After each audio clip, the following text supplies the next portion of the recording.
Welcome to our series, The New Entrepreneur. I'm your host, Natalie Peace. In our last episode, we covered who the best people are for you to talk to about your business idea. And in this episode, we're looking at the question, what is a business plan and why do I need one?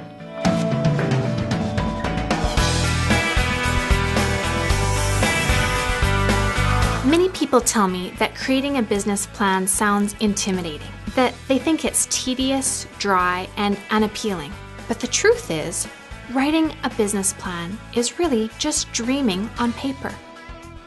It's considering your idea from every angle and getting crystal clear on your dream. I spoke with Paul Berry from Spoke Bike and Ski about business planning and how it's been a huge factor in his success.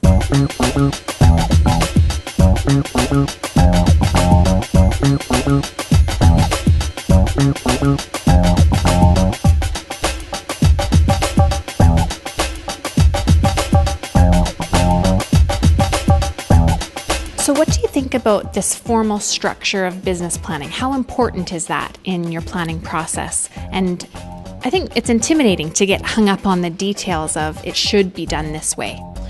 Yeah, absolutely. I mean, you need a solid foundation as a business plan, but allow that to change, and sometimes change drastically. So your plan evolves in some ways. It evolves with enthusiasm, direction. So it's got to financially work, right? So it can't just be playtime all the time, but it's got to work. So in order to make it work, maybe you have to make certain changes to allow it to happen. From a formal academic viewpoint, there's a standard anatomy of the plan. They're basic things you've researched and assessed to make sure that you will in fact be successful in business. But the truth is, as soon as you start to write it down and answer the questions for yourself, it becomes a business plan. So why do you need a business plan?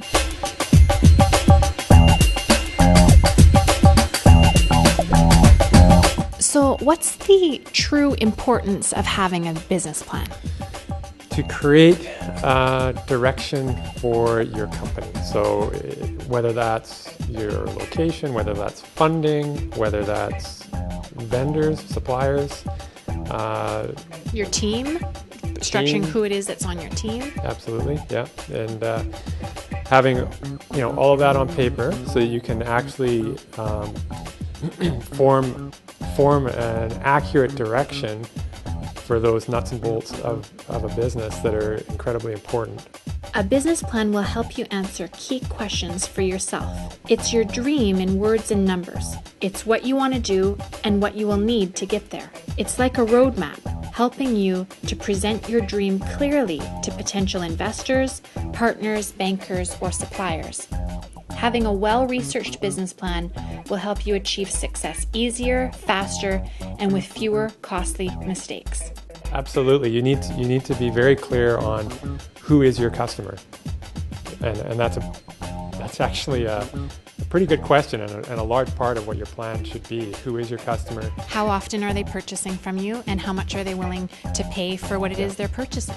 Yeah, what kind of price points are going to be successful? What kind of margin is there in it to actually run a business successfully? Is it a business or a brand or a product that allows very limited margins?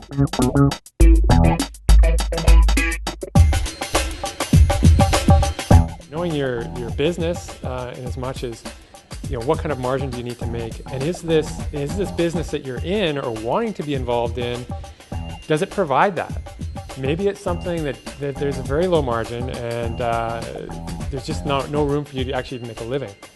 So then what's the point? Because the bottom line is you really do need to make money, and it's a commonly forgotten thing that's you really do have to pay the bills. So it's a reality of being a business for yourself.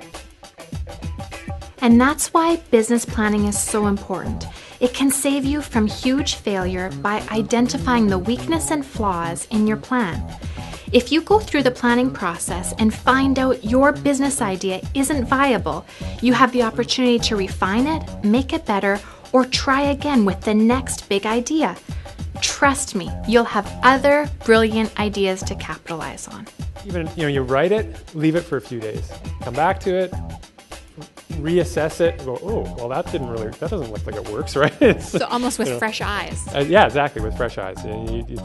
Often for me, like, in our business, that's certainly what'll happen. It takes a couple days, and then for whatever reason, all of a sudden you have the answer. And in the plan, the structure, staying, once you've got the plan made, that doesn't mean you can't change it. Next, measure your business success on multiple bottom lines. The way of the new entrepreneur is about using your business as a tool to make a contribution to the world around you. The world is choosing more and more to support businesses with clear values. People want to see that you aren't the only one benefiting from your business. And this starts right at the beginning, in the planning process. The other interesting thing that happens is the parents become more involved.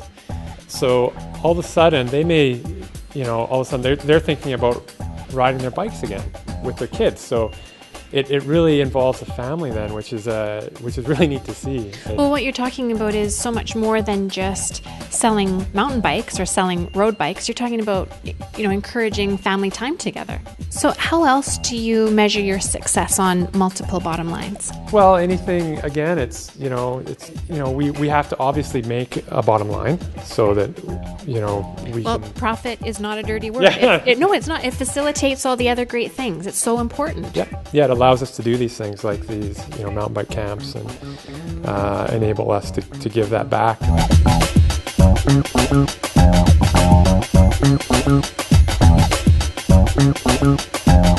And now it's time for your action steps for success. Join us at racetoamillion.ca for a fun and creative way to jumpstart your business planning process. I'm Natalie Peace for The New Entrepreneur. Join us for our next episode when we answer the question, how can I protect my great business idea?